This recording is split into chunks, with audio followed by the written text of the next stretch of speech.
زمین و زمان تمہارے لیے، مکین و مکان تمہارے لیے، زمین و زمان. الحمدللہ رب العالمین، والصلاة والسلام علی حبیبہ محمد وآلہ واصحابہ اجمعین. اعوذ باللہ من الشیطان الرجیم، بسم اللہ الرحمن الرحیم. وسع کرسیہ السماوات والارض ولا یعودہ حفظہما وہو العلی العظیم. اللہم سبحانک لا علم لنا الا ما علمتنا انک انت العلیم الحکیم. مولا یا صلی وسلم دائما ابدا علی حبیبک من زانت بہ الرسول. پچھلے جمعے کو بات یہیں تک پہنچی تھی اور اسی آیہ کریمہ پہ ہم رکے تھے. وسع کرسیہ السماوات والارض، اس کی کرسی تمام آسمانوں اور تمام زمینوں سے وسیع تر ہے. بہت سے صفاتی نام اور بہت سی چیزیں ایسی آتی ہیں جن سے انسان اپنی صورت میں آشنا ہے، لیکن جب وہ اللہ کی کریم کی طرف منسوب کی جاتی ہیں تو اس کا مفہوم بدل جاتا ہے. اب ہم کرسی سے آشنا ہیں. کرسی سے مراد اقتدار ہے، تخت ہے. کرسی کا ہی متبادل تخت ہے. تو ایسی بات نہیں ہے کہ عرش عظیم پر کوئی بہت بڑی کرسی رکھی ہے اور اللہ کریم وہاں جلوہ افروز ہیں اور بیٹھے ہوئے ہیں. اللہ کریم ہر آن ہر لمحہ ہر جگہ موجود ہے. جب یہ صفات اللہ کی طرف منسوب ہوتی ہیں، جیسے آتا ہے ید اللہ فوق ایدیہم، ان کے ہاتھوں پر اللہ کا ہاتھ ہے. بیت رضوان میں آتا ہے ید اللہ فوق ایدیہم، ان کے ہاتھوں پر اللہ کا ہاتھ ہے. اب انسانی ہاتھوں کو بھی ید کہا گیا اور دست قدرت کو بھی ید کہا گیا. تو جہاں ایسی صورت آتی ہے وہاں معنی بعید مراد ہوتا ہے. اب ید کا ایک معنی قریب یہ ہے کہ یہ ہاتھ ہے، اسے ید کہتے ہیں. معنی بعید یہ ہے کہ یہ پکڑنے کے یا مدد کرنے کے کام آتا ہے. جیسے ہم کہتے ہیں کہ فلاں میرا دست و بازو ہے. اب وہ بازو تو نہیں بن جاتا، وہ اس کی سپورٹ بن جاتا ہے. تو جہاں ید اللہ کا لفظ آئے گا وہاں یہ ہوگا کہ اللہ کی مدد اس کے ساتھ ہے. یہ نہیں کہ جیسا ہمارا ہاتھ ہے ایسا اللہ کا بھی ہاتھ ہے. اللہ کو مجسم تصور نہیں کریں گے آپ. تو مراد یہ ہوگی، معنی بعید یہ ہوگا. معنی قریب یہ ہے کہ یہ ہاتھ ہے. معنی بعید یہ ہے کہ اس سے جو کام ہوتا ہے اس کو معنی بعید کہا جاتا ہے، جو الٹیمیٹ ریزلٹ ہوتا ہے، جو آخری نتیجہ ہوتا ہے. تو نتیجہ کسی کے دست و بازو بننے کا کیا ہوتا ہے کہ اس کا بندہ معاون ہوتا ہے، مددگار ہوتا ہے. تو جہاں یہ لفظ آئے گا ید اللہ فوق ایدیہم، تو اس کا معنی یہ ہوگا کہ اللہ پوری طرح سے اپنی قدرت کاملہ کے ساتھ ان کا معاون و مددگار ہے. اسی طرح کرسی سے مراد اقتدار ہے. دنیا میں تو ایک مجسم کرسی اقتدار بن جاتی ہے، اور اللہ کریم ہماری سوچ، ہماری فکر اور جسم سے بالا تر ہستی ہے، ہر جگہ ہر آن موجود ہے. لیکن جس طرح زمین پر بیت اللہ شریف ایک قبلہ ہے عبادات کے لیے، روئے زمین کے مسلمان قبلہ شریف کی طرف منہ کر کے نماز پڑھتے ہیں، دعائیں مانگتے ہیں، حج کرتے ہیں بیت اللہ کا. اب اس کا یہ مطلب تو نہیں ہے کہ اللہ کریم اس کمرے میں جسے ہم بیت اللہ کہتے ہیں وہاں اللہ کریم بیٹھا ہے، تشریف فرما ہے، اس لیے ہم اللہ تو ہر جگہ موجود ہے. لیکن اس نے تمام عالم اسلام میں اور اپنی ساری مخلوق کو اپنی حاجات پیش کرنے کے لیے ایک مرکز عطا کر دیا، جو اس کی تجلیات ذاتی کا محبت ہے. ہر لمحہ جہاں اللہ کی تجلیات و انوارات برستے ہیں، اور روئے زمین کے لیے وہ ایک قبلہ، ایک مرکز بن گیا. اسی طرح ساری کائنات کا مرکز جو ہے وہ عرش عظیم ہے. جسے آپ آج کی زبان میں سیکریٹریٹ کہہ سکتے ہیں. اب اللہ کریم اس سیکریٹریٹ میں قید نہیں ہے، لیکن قبلہ حاجات عرش عظیم. ہم بھی جب دعا مانگتے ہیں رخ قبلہ شریف کی طرف ہوتا ہے، لیکن ہاتھوں کا رخ ہم عرش عظیم کی طرف کرتے ہیں. ایک دفعہ یہ بھی بحث چلی تھی، ہمارے علماء اللہ پاک سب کے درجات بلند رکھے، ان چھوٹی چھوٹی باتوں پہ بھی بحث کرتے ہیں، جس کا نتیجہ یہ ہوتا ہے کہ بات کے سارے پہلو کھل کر سامنے آ جاتے ہیں. تو ایک دفعہ ایک بن گئی تھی موومنٹ سی، جی وہ دعا تو اللہ سنتا ہے، ہاتھ اٹھانے کا کیا مطلب ہے؟ ایک موومنٹ بن گئی تھی کہ جب آپ دعا مانگ رہے ہوتے ہیں، آپ اپنے دل میں سرگوشیاں کر رہے ہوتے ہیں یا اونچا بول رہے ہوتے ہیں، تو اللہ کو پکار رہے ہیں، اللہ نے سننا ہے، تو یہ ہاتھ اٹھانے کا کیا مطلب ہے؟ تو مجھے یاد ہے حضرت رحمت اللہ تعالی علیہ نے اس کا جواب یہی دیا تھا کہ علماء حق اس بات پہ متفق ہیں کہ اس کا عرش، اس کی کرسی تمام مخلوق کے لیے قبلہ حاجات ہے، اس کا قبلہ ہے، اس کا مقام ہے. اور ہاتھ اس لیے اٹھائے جاتے ہیں کہ ہاتھوں کا رخ اس مرکز کی طرف ہو، اس قبلہ حاجات کی طرف ہو جو خود اللہ نے مقرر کر دیا ہے. منہ اس لیے بیت اللہ شریف کی طرف کیا جاتا ہے کہ اللہ نے مقرر کر دیا. اب اگر خدا نہ خواستہ کوئی بیت اللہ شریف کے پتھر اکھیڑ لیتا ہے، ساری عمارت اکھیڑ لیتے ہیں، ہم اسے اٹھا کر کہیں اور لے جاتے ہیں، انہی پتھروں سے ویسی ہی عظیم الشان عمارت وہاں بنا دیتے ہیں، تو کیا وہ جگہ بیت اللہ بن جائے گی؟ ہرگز نہیں. بیت اللہ وہی نقطہ رہے گا جو اللہ نے مقرر کر دیا. یہ در و دیوار، یہ پتھر اس نقطے کی، اس مقام کی نشاندہی کر رہے ہیں. مرکز وہی مقام رہے گا. میں ایک دفعہ امریکہ میں تھا، تو میری ایک ملاقات فائٹر پائلٹ سے ہوئی. جب مصر نے اسرائیل کے یہ مورچے توڑے تھے اور اسرائیل کو بھگایا تھا انوار السادات نے، تو وہ مصر کا رہنے والا تھا، اور اس وقت وہ مصر ایئر فورس میں فائٹنگ پائلٹ تھا، اور اس لڑائی میں اس نے حصہ لیا. تو میری اس سے امریکہ میں ملاقات ہوئی. پھر وہ آرمی چھوڑ کر سول میں چلا گیا اور یہ پرائیویٹ کمپنیوں کے جہاز اڑاتا تھا. تو بیت اللہ شریف کی بات ہوئی تو وہ کہنے لگا، جی ہمیں پہلی بات تو یہ ہے کہ ہمیں پڑھایا یہ جاتا ہے کہ اگر آپ اس ایریے سے گزرے تو بیت اللہ کے اوپر سے کبھی نہ گزریں، ہاں آپ کتنی ہائٹ پر بھی ہوں. اس لیے نہیں کہ سارے لوگ بیت اللہ کا ادب کرتے ہیں، وہ کہتا تھا اس لیے کہ اگر جہاں بیت اللہ ہے اس کی زد میں جہاز آ جائے تو اس کے جتنے میٹر ہیں جہاز میں بے شمار وہ لگے ہوتے ہیں ڈیجٹس، اور وہ گھڑیاں سے بے شمار ڈیجٹ ہوتے ہیں. اس نے کہا سارے ڈیجٹ کام چھوڑ جاتے ہیں اور سوئیاں بیکار ہو جاتی ہیں. یعنی سائنٹیفکلی یہ پرابلم ہے جہاز کا کہ وہ بیت اللہ کے عین اوپر سے نہ گزرے. اس قدر تجلیات و انوارات ہوتے ہیں کہ الیکٹرانک جتنی اس میں چیزیں لگی ہیں ان کو ڈسٹرب کر دیتے ہیں. تو کہنے لگا جی ہم اپنی فلائٹس میں یہ خیال رکھتے تھے کہ کبھی عین بیت اللہ کے اوپر نہیں آنا، اور کوئی جہاز آ جاتا تو پھر وہ بیکار ہو جاتا. پھر پائلٹ کو یہ سمجھ بھی نہیں آتی تھی کہ وہ لینڈ کیسے کرے اور کس سمت جا رہا ہے، اس کا ملک کدھر ہے یا اس کا ہوائی اڈہ کہاں ہے. وہ سارے ڈیجٹس اس طرح بیکار ہوتے تھے کہ وہ کام چھوڑ جاتے تھے. تو اب پائلٹ صرف اپنی اس پہ نظر پہ رہ جاتا تھا، اور نظر سے اس ہائٹ پہ ٹریس کرنا کہ میں کہاں ہوں وہ ممکن نہیں ہوتا. تو اسٹرکٹلی منع کیا جاتا تھا کہ بیت اللہ کے اوپر سے نہ. وہ محبت تجلیات الہی ہے اور ہمیشہ کے لیے اللہ نے مقرر کر دیا. لہذا بیت اللہ تحت الثری تک بیت اللہ ہے، عرش اولا تک بیت اللہ ہے. اس کے اوپر کچھ نہیں بنایا جا سکتا. جو کچھ ہے وہ ایک مرکزی نقطہ ہے جہاں تجلیات باری متوجہ رہتی ہیں. اسی طرح عرش عظیم پر بھی ایک نقطہ ہے، ایک مقام ہے، ایک جگہ ہے. عرش عظیم پر بھی ساری کائنات کا قبلہ حاجات عرش عظیم پر ہے. آپ اسے عرش کا قبلہ کہہ لیجئے.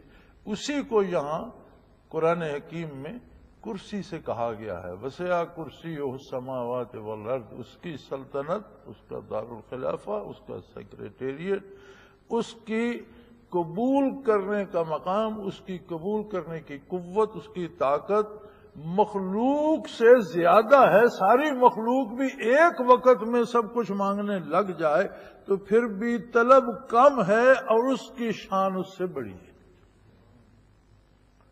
وسع کرسی السماوات والارض کا مفہوم یہ ہوگا کہ اللہ کی کتنی مخلوق ہے، زمین پر، زمین کے نیچے، پانیوں میں، سمندروں میں، ہواؤں میں، یہ ساری تو کرۂ ارض پر ہے، لیکن آسمان کے اندر کتنی کائناتیں ہیں، کتنے کرے، کتنے ستارے، کتنے سیارے ہیں، اس کا انتہائی حقیر سا ایک حصہ زمین ہے، بہت چھوٹا حصہ ہے۔ بے شمار اس سے اربوں گنا بڑے سیارے فضا میں موجود ہیں جنہیں آج تک کوئی گن نہیں سکا۔ ایک کہکشاں آج تک شمار نہیں کی گئی، جبکہ کہکشاؤں کی تعداد بھی شمار سے باہر ہے۔ تو اگر یہ ساری مخلوق اللہ نے فرما دیا وہ میرا ایک ایسا مرکز ہے کہ جہاں آپ سارے مانگ سکتے ہیں، تو یہ ساری مخلوق ایک ہی وقت میں مانگنے لگ جائے تو کیا ہوگا؟ تو اس نے فرمایا کہ ساری مخلوق ایک ہی وقت میں مانگنے لگ جائے تو میرا ہیڈ آفس مصروف نہیں ہوگا، بلکہ اس کی وسعت اس سے کہیں زیادہ ہے جو تم سوچ بھی نہیں سکتے۔ وہاں ایسا ہی ہوگا جیسے کہ کسی بڑے دفتر میں ایک عرضی پہنچی ہو۔ انسانی دماغ اللہ نے خود دیا ہے اور وہ سوچتا ہے۔ اب ایک ریسرچ چل رہی ہے آج کل کی ماڈرن سائنس میں، ایک ریسرچ ہے کہ دماغ میں کچھ ایسے ایک مخصوص جگہ پر کچھ ایسے سیل ہیں جن میں ایک کویسچن مارک چھپا ہوا ہے۔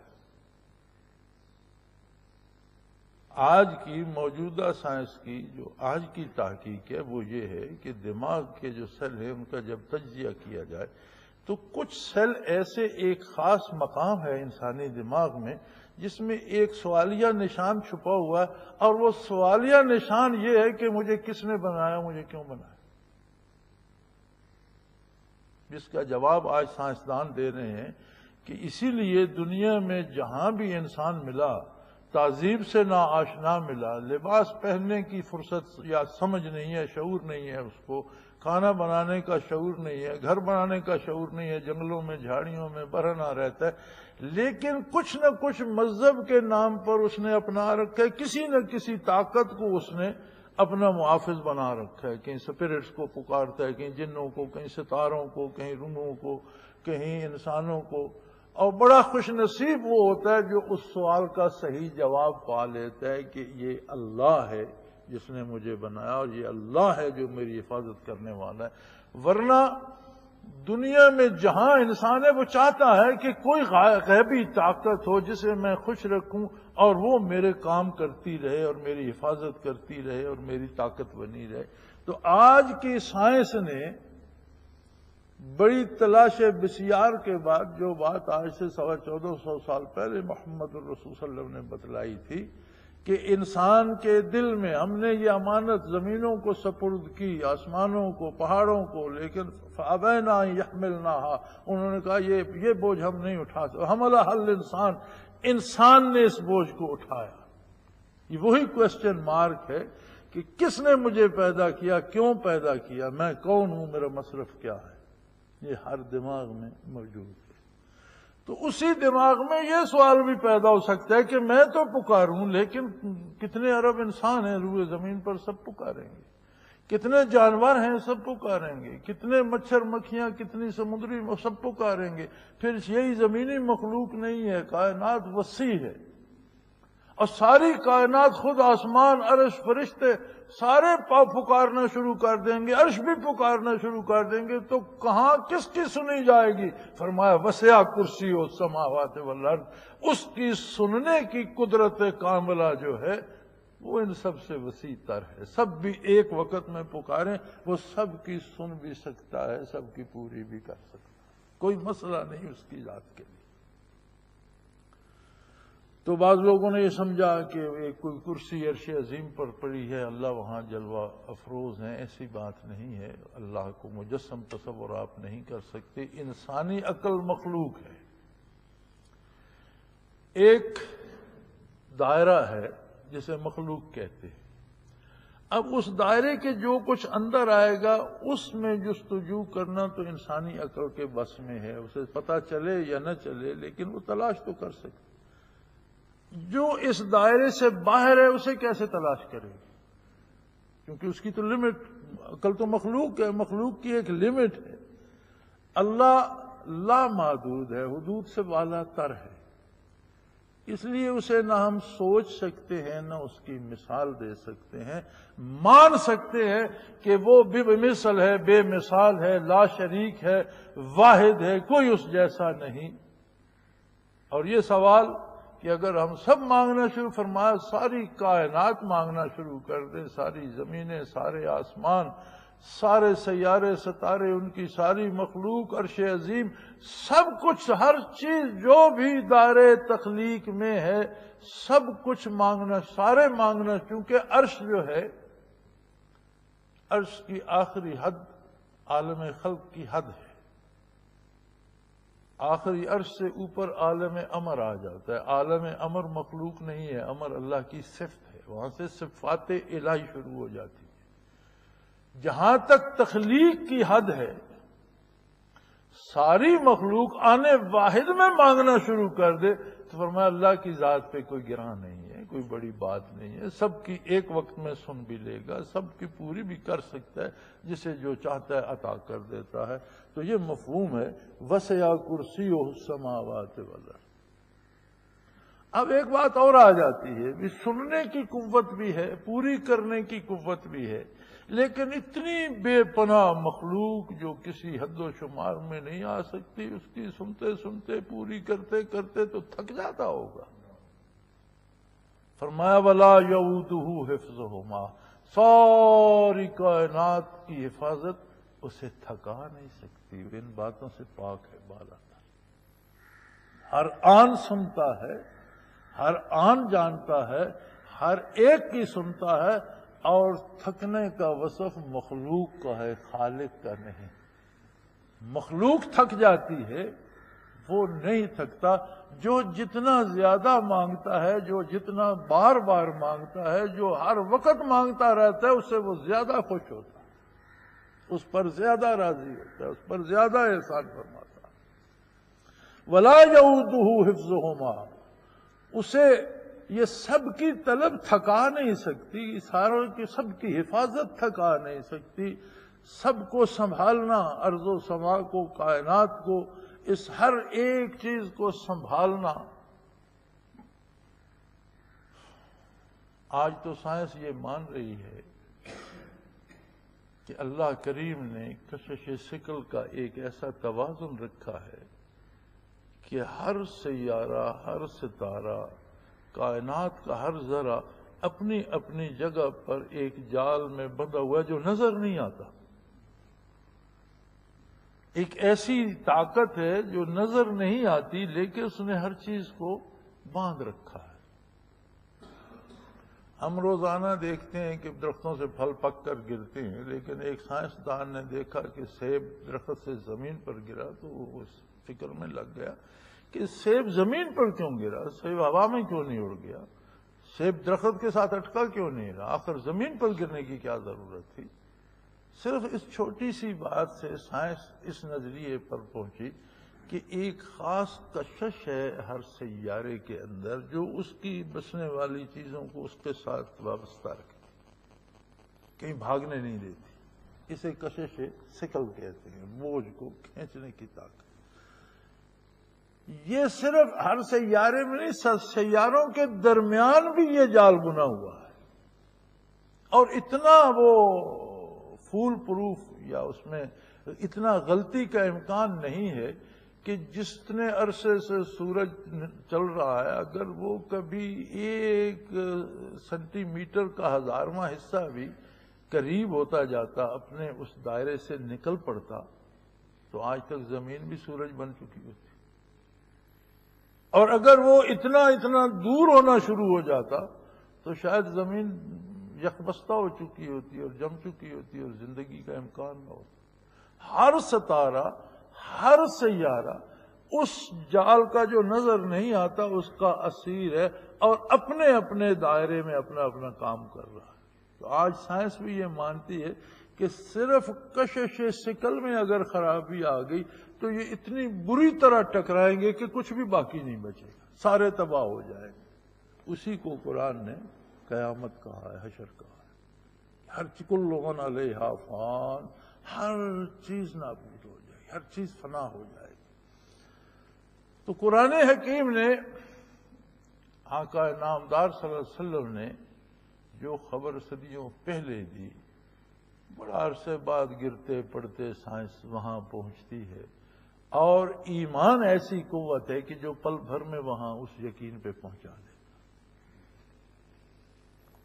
سائنس پھر اپنے قاعدوں میں الجھی رہتی ہے، اور یہ بات ہے کہ مخلوق کی صفات کو سمجھنے کے بعد پھر خالق کو سمجھنے سے قاصر رہ جاتی ہے۔ خالق کو سمجھانا صرف نور نبوت سے ممکن ہے، یہ صرف نبی کا کام ہے۔ جو نبی پر ایمان نہیں لائے گا وہ خالق کو نہیں سمجھ سکتا، نہ مان سکتا ہے نہ جان سکتا ہے۔ تو فرمایا وَلَا يَئُودُهُ حِفْظُهُمَا، اسے ان تمام جہانوں کا اور زمینوں آسمانوں کا سنبھالنا تھکا نہیں سکتا، وہ اس سے پاک اور بالا تر ہے۔ وَهُوَ الْعَلِيُّ الْعَظِيمُ، اور وہ بہت بلند و بالا ہے۔ تمہاری سوچ، تمہاری فکر، تمہاری عقل، یہ تو تم سوچ سکتے ہو کہ ساری کائنات مانگنا شروع کر دے، یہ تو تم سوچ سکتے ہو کہ ان سب کو سنبھالنے کی ضرورت ہے، لیکن اس کی قدرت کاملہ کو تم سوچ بھی نہیں سکتے۔ وہ تمہاری سوچوں سے بھی بلند تر ہے اور وہ بہت بڑا ہے، اس کی طاقت بے حد و بے شمار ہے۔ اللہ لا الہ الا ہو سے لے کر وہو العلی العظیم تک ان آیات مبارکہ کو آیات الکرسی کہا گیا ہے۔ اور علماء حق فرماتے ہیں کہ شیطان سے حفاظت کے لیے یہ اکثیر ہے، کثرت سے آیت الکرسی پڑھنے والا شیطان کے فریب سے محفوظ رہتے، اللہ اس کی حفاظت فرماتے ہیں۔ بے شمار برکات اس کی احادیث میں ہیں، احادیث مبارکہ میں ہیں، تفاسیر میں مفسرین کرام نے نقل فرمائی ہیں۔ ایک واقعہ، کیونکہ یہاں زیادہ فرصت نہیں ہوتی، ایک واقعہ میں عرض کر دیتا ہوں کہ نبی کریم صلی اللہ علیہ وسلم نے مدینہ منورہ میں غلے کا ذخیرہ تھا، اس پر حضرت ابو ہریرہ رضی اللہ تعالی عنہ کی رات کی ذمہ داری لگائی کہ رات کے ذمہ دار تم ہو، وہاں چوکیداری کرو۔ وہ رات وہاں جا کر ٹھہر گئے تو انہیں کچھ کھٹکا لگا، تو انہوں نے دیکھا کوئی بندہ غلہ چرا رہا ہے، انہوں نے جا کر پکڑ لیا۔ اب یہ صحابہ کرام کی بصیرت تھی، جنہوں نے کھٹکا بھی سن لیا اور پکڑ بھی لیا، تو وہ چور کہنے لگا کہ بھائی آج مجھے معاف کر دو، مجھ سے غلطی ہو گئی، مجھے سزا ملے گی۔ تو حضور معاف کرنے والے ہیں، اللہ معاف کرنے والا ہے، تم مجھے معاف کر دو، میں پھر نہیں آؤں۔ انہوں نے چھوڑ دیا۔ صبح جب بارگاہ نبوی میں پہنچے تو حضور صلی اللہ علیہ وسلم متبسم تھے اور فرمایا بھائی ابو ہریرہ رات کیا ہوا؟ عرض کہ یا رسول اللہ اس طرح ایک بندہ آیا تھا تو میں نے اسے پکڑ لیا، لیکن اس نے بڑی منت سے ماجت کی، اللہ کے واسطے دیے، آپ کے کرم کے واسطے دیے، تو میں نے کہا چلو پکڑا گیا، غلہ بھی اس نے پھینک دیا تو دفع کرو جان، میں نے چھوڑ دیے یا رسول اللہ۔ فرمایا تم نے تو چھوڑ دیا لیکن وہ جھوٹا ہے، پھر آئے گا۔ اب دوسری رات تو پھر انہیں حضور نے فرما بھی دیا تھا پھر آئے گا، وہ خبردار تھا، اور پھر پکڑا گیا۔ پھر بڑی منتیں کی اس نے اور بڑی قسمیں کھائیں کہ پھر کبھی ایسا نہیں کروں گا، انہوں نے پھر چھوڑ دیا۔ صبح بارگاہ عالی میں پہنچے تو آپ نے پھر پوچھا کہ بھئی وہ ابو ہریرہ رات کیا ہوا؟ یا رسول اللہ پھر آ گیا تھا، آپ کا فرمان برحق تھا، میں نے پکڑ بھی لیا لیکن بڑی منتیں کی اس نے، بڑے واسطے دیے، میں نے چھوڑ دیا۔ حضور خاموش ہو گئے۔ تیسری رات وہ پہرا دے رہے تھے، بندہ پھر پکڑا گیا، چوری کر رہا تھا غلہ، انہوں نے پکڑ لی۔ انہوں نے کہا اب نہیں چھوڑوں، اب بہت ہو چکی، میں نے 2 دفعہ تجھے معاف کر دیا، اب میں تجھے حضور کے پیش کروں گا، کھینچ کر لے جاؤں گا۔ وہ کہنے لگا اگر میں تمہیں ایک بات بتا دوں کہ شیطان تمہارا کچھ نہ بگاڑ سکے تو پھر مجھے چھوڑ دے گے؟ ہاں بتا دو۔ کہنے لگا بھی جب رات کو عشاء سے فارغ ہو کر سونے کے لیے کمرے میں داخل ہوتے ہو تو آیت الکرسی پڑھ کر کمرے کا دروازہ بند کر دیا کر، شیطان اس کمرے میں داخل نہیں ہوگا، تو رات تم محفوظ رہو گے۔ اب مجھے چھوڑ دو۔ میں وعدہ کر لیا تھا تو اس سے چلو چھوڑ دیتا ہوں، لیکن پھر نہ۔ صبح ہوئی، حضور نے پوچھا بھئی کیا ہوا؟ یا رسول اللہ پھر آ گیا تھا، پھر پکڑا گیا۔ پھر چھوڑا کیوں؟ یا رسول اللہ اس نے مجھے کہا کہ میں تمہیں ایک بات بتاتا ہوں کہ تمہارے کمرے میں شیطان نہیں آئے گا، اور اس نے مجھے بتایا کہ اگر تم دروازہ بند کرتے وقت آیت الکرسی پڑھ کے بند کر دو تو شیطان رات کو اندر نہیں آئے گا جب تک دروازہ کھولو گے نہیں۔ تو میں چونکہ ہاں کر چکا تھا تو میں نے اسے چھوڑ دیا۔ آپ نے فرمایا ہے تو جھوٹا، بات تجھے سچی بتا گیا۔ آپ صلی اللہ علیہ وسلم نے فرمایا کہ ہے تو جھوٹا لیکن یہ بات جو تجھے اس نے بتائی یہ سچی تھی۔ تو انہوں نے اس کی رسول اللہ یہ کون تھا؟ آپ تو جانتے ہیں کون تھا؟ فرمایا شیطان تھا۔ اب یہ صحابہ کی بصیرت تھی کہ انہوں نے اس کا کھٹکا بھی سن لیا، اسے دیکھ بھی لیا، اسے پکڑ بھی لیا، اور ایک عام آدمی ہی سمجھا، یہ ان کی بصیرت تھی۔ لیکن حضور نے فرمایا کہ یہ شیطان تھا اور ہے تو ہمیشہ جھوٹا، لیکن یہ بات تو میں سچی بتا گیا کہ اگر آیت الکرسی پڑھ کر دروازہ بند کر لو اور سو جاؤ تو پھر کمرے میں شیطان نہیں آئے گا۔ تو اس کے فضائل بے شمار ہیں جو تفاسیر میں اور احادیث مبارکہ میں ہیں، اور عموماً فرائض کے بعد اکثر لوگوں کی عادت ہوتی ہے کہ وہ ایک آدھ بار آیت الکرسی ضرور پڑھتے ہیں، متقدمین کی عادت بھی رہی ہے، اس کو کثرت سے پڑھا جاتا ہے۔ لا اکراہ فی الدین قد تبین الرشد من الغی فمن یکفر بالطاغوت یؤمن باللہ فقد استمسک بالعروۃ الوثقی لا انفصام لها واللہ سمیع علیم۔ اللہ ولی الذین آمنوا یخرجهم من الظلمات الی النور والذین کفروا اولیاءهم الطاغوت یخرجونهم من النور الی الظلمات اولئک اصحاب النار هم فیہا خالدون۔ یہ مضمون پھر اپنی تشریح الگ چاہتا ہے، ہمارے پاس وقت تمام ہو چکا ہے۔ انشاءاللہ العزیز اللہ کریم نے توفیق بخشی تو اگلے جمعے اس پہ بات کریں گے۔ زمین و زمان